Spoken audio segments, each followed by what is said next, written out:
Bonjour à toutes et à tous, bienvenue sur la chaîne L'équipe. On va écouter justement Mark Cavendish. Mark, how do you feel after your first stage? I feel all right, thank you. I'm a little bit disappointed. Je me sens bien. Punctured, 4 kilometers to go. Il a crevé, c'est ça? On est trying to get at least some time bonuses to stay contended for the classification. But to sprint with a puncture is always going to be difficult against the best sprinters in the world, so I'm quite happy with that. You didn't follow your team. Why? Yeah, it's better to be on Kittel when Kittel comes late with his whole team. Alors il a préféré suivre Kittel en effet. If there's no quick step, then it's best we lead out. But if quick step's there, it's the best wheel to be on is Marcel Kittel. Et le meilleur, ça a été Marcel Kittel. Et pour moi, la meilleure roue à suivre, c'était celle de Marcel Kittel. Tout de suite, on vous l'avait promis, on a suivi Julien Alaphilippe grâce à Andrea Le Bourgeois qui est sur place pour cette course pour nous. Voilà, Julien qui s'est donc confié hier, c'était juste après l'étape et donc la victoire de Marcel Kittel. À des milliers de kilomètres de la France, Julien Alaphilippe n'échappe pas à la routine. Voilà, je suis avec Francky, tu vois. Petit massage après l'étape. Pour la récupération, c'est super important. En fait, on ne fait jamais une course sans massage. Ou même en stage, toujours masser, ça fait partie de la récupération. Moi, je fais que massage en récupération. Je fais pas des bottes... les bottes gonflables. Quelle vite. Ouais, même pendant le tour on en avait, on faisait aussi des bains froids et tout. Et bon, si tu commences à faire ça à Dubaï, après qu'est-ce que tu fais pour aller aux autres courses? Moi, mon objectif personnel, c'est de commencer la saison tranquillement, parce que c'est une course qui ne me correspond pas du tout en fait. C'est beaucoup d'arrivées au sprint. Il y a une étape, la 4e je crois, qui est assez dure dans le final, mais rien de particulier. Donc voilà, moi je suis là vraiment pour aider mes collègues et essayer de retrouver la condition. La préparation hivernale s'est bien passée, donc je suis très content de commencer la saison ici à Dubaï et j'espère qu'on va faire une belle semaine et ça commence bien, donc c'est cool. Mission accomplie, première étape remportée par son leader Marcel Kittel. Julien Alaphilippe a marqué les esprits en 2016, deuxième de la Flèche Wallonne, vainqueur du Tour de Californie et une 4e place aux Jeux Olympiques. Lâché dans la cour des grands, à 24 ans, il s'installe parmi les meilleurs cyclistes français. Surtout, il y a une chose dans le programme que j'espère qu'ils ne vont pas oublier, c'est qu'il y a une petite coupe de champagne. Ça, c'est important. C'est bien de l'avoir sur le tour et il est très excité d'être ici, à Dubaï, et très pressé de bien démarrer la saison et de prendre du plaisir avec toute l'équipe. S'il est bien placé et qu'il n'y a pas de sprinter en bonne posture, il peut être une vraie option pour la victoire. Cycliste complet, il reste catalogué comme un puncher. Alors, c'est une grande première au Tour de Dubaï où le plat est la principale caractéristique, mais pas seulement. Après, elle est particulière par le fait qu'elle se court quand même dans le désert à 80%, quoi, parce qu'on a beaucoup, on a fait le final dans la ville, mais toute l'étape était quasiment dans des endroits où il n'y a rien et très exposé au vent. C'est assez ouvert, donc c'est la particularité de cette course. C'est pas tous les jours qu'on a l'occasion de conduire des belles voitures comme ça. Encore moins à Dubaï, après une victoire d'étape avec l'équipe. Ouais, c'est un avion de chasse le bordel.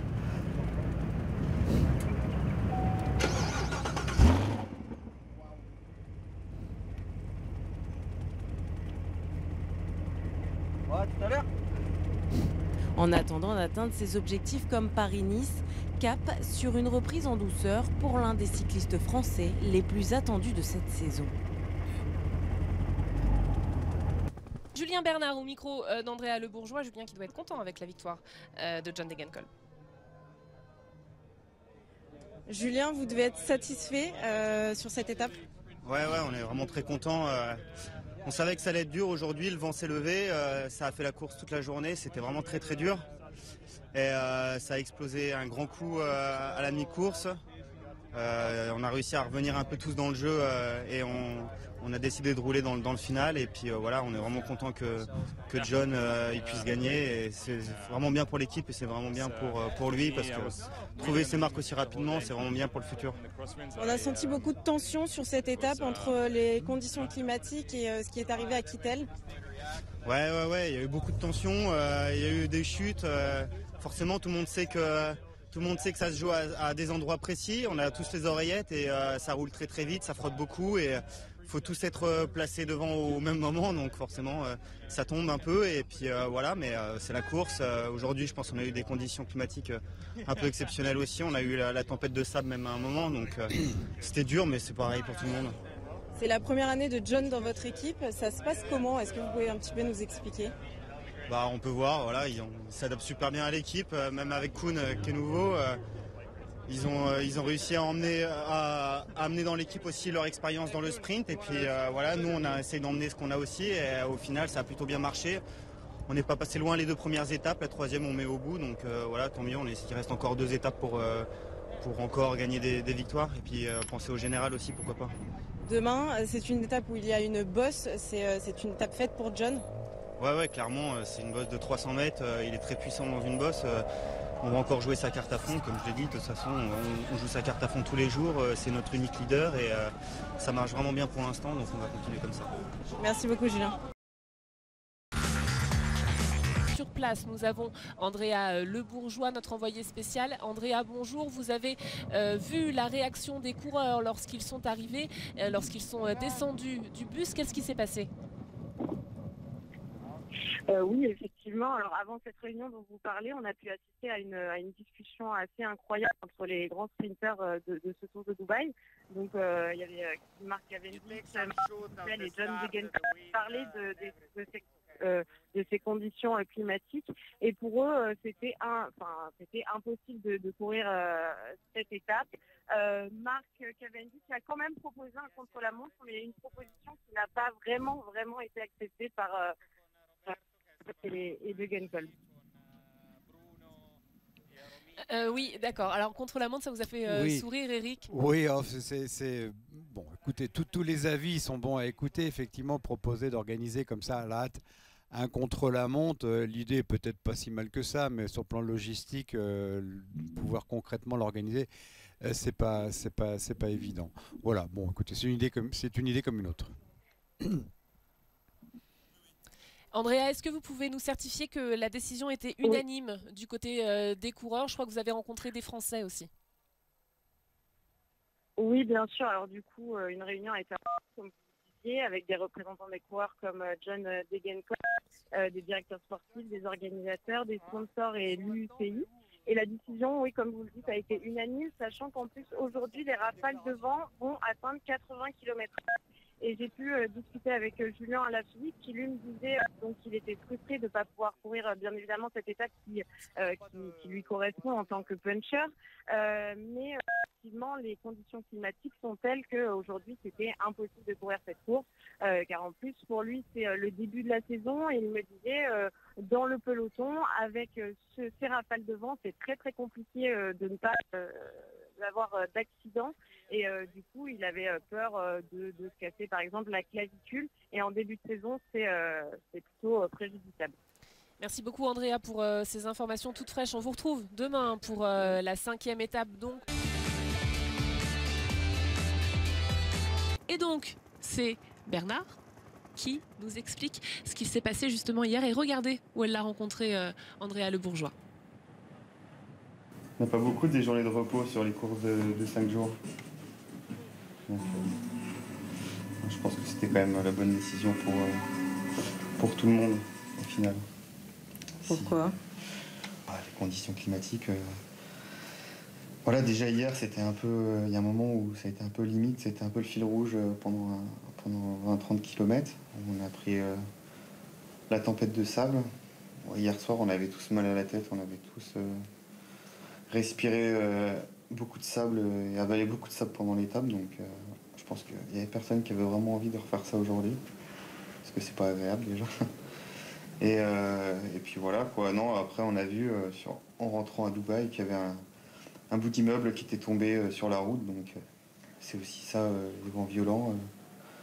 Ça amène des choses sur la route. Si le peloton passe en même temps et qu'il y a quelque chose de gros qui arrive sur la route, on n'est pas à l'abri d'avoir des choses sérieuses. Donc voilà, au final, le vent, c'est vraiment compliqué à gérer. Et en soi, quand on est tout seul sur le vélo, ça peut aller, mais le problème, c'est qu'on roule en peloton. Donc je pense qu'un contre-la-montre individuel, ça aurait été une bonne chose aujourd'hui, mais je pense qu'on s'y est pris trop tard pour que l'organisation organise tout ça. Donc, je pense que tout seul, ça aurait été une bonne chose.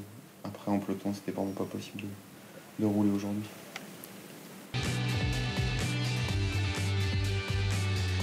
L'écouter Julien Bernard à propos de ses objectifs sur cette année 2017. Voilà, l'année dernière, j'ai pris pas mal d'expérience et j'ai bien progressé. Cette année, ça va être encore un peu les maîtres mots de la saison, prendre de l'expérience, progresser et puis et voilà, toujours épauler mes leaders, que ce soit John ou Alberto dans le futur. Ça va être un peu les objectifs de la saison. Après, voilà, le Giro, ça va être aussi un gros objectif cette saison, je pense, avec Mollema. Donc, j'espère être en forme directement pour le Giro. D'accord.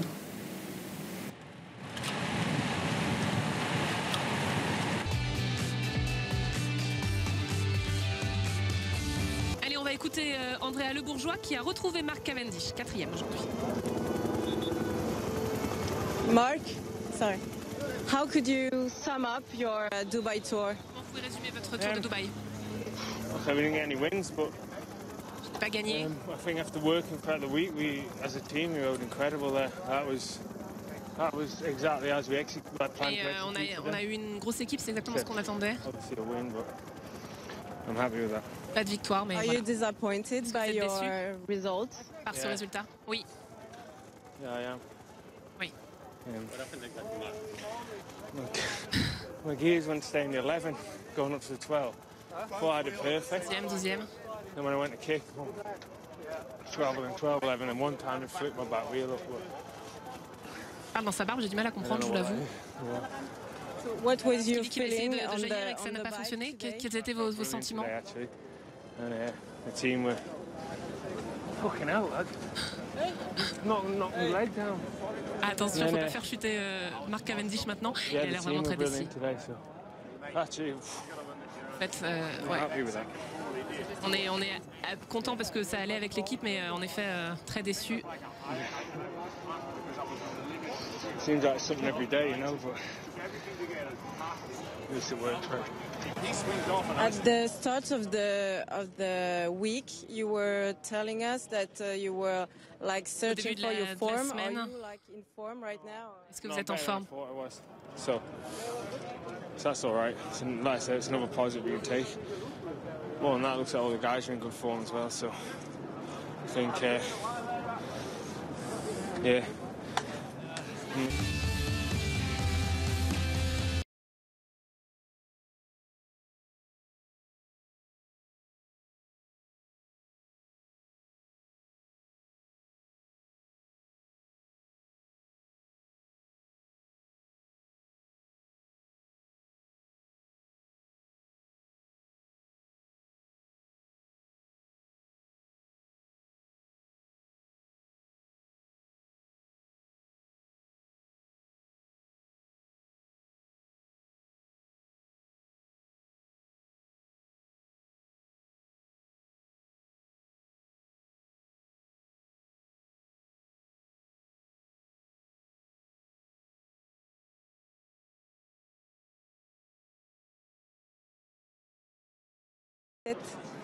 Bah, là, je vais avoir quelques jours pour récupérer et puis ça sera déjà l'heure de partir pour la deuxième course de la saison à Abu Dhabi.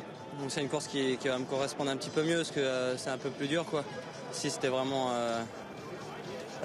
pour les sprinters, donc c'est bien pour commencer la saison, mais voilà, j'ai hâte d'avoir des opportunités un peu plus pour moi.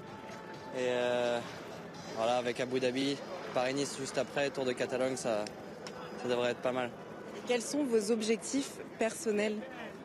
essayer de gagner une grande course cette année, ça serait bien. Puis voilà, continuer dans la lignée de mes saisons précédentes, continuer à progresser et puis on verra bien.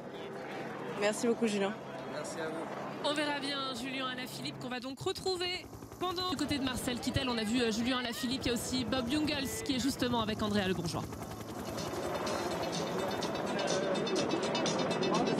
Bob, aujourd'hui vous avez plutôt bien travaillé avec Julien en tête de peloton. Oui, bien sûr.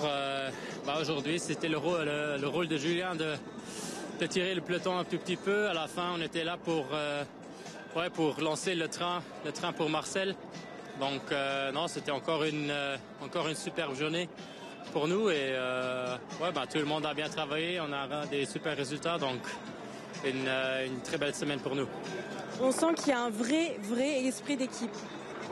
Oui, c'est dès le début de l'année passée que j'ai changé l'équipe.